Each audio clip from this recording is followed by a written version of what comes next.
2009, the staff were scrambled. Staff of the News of the World were scrambled, along with a number of freelancers, including freelance photographers and including private investigators, including the one who's come out and said it, Mr. Derek Webb, in order to follow every single member of the DCMS Select Committee.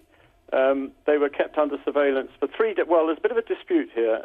My source says 3 days. Other sources that I've heard today suggest 10 days. But anyway, whether it was 3 or 10 days, every member was under surveillance until a member of staff or a couple of members of the News of the World staff said either there's nothing to be got here or there was a sense of embarrassment at being requested to do it. And then there was a complete change of heart at the top level. We don't know how senior this went, by the way, but a complete change of heart, and everyone was told to stop doing it, not to talk about it, and to give up on the whole enterprise. Was this reportedly 24/7 for this 3 or 10 days?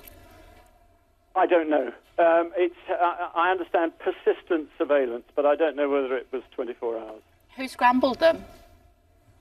Well, you know, if I was to say that, and I do know from my source who said it, I would, I believe, be prejudicing a likely trial, so I'm not prepared to say. Are you able to say how high up the tree it went? Well, I mean, I think that given that there are a relatively small number of executives, to get into a guessing game like that would be counterproductive. Anyway, it was a senior executive. What we don't know, Kay, is whether it involved the knowledge of the then editor, Colin Myler.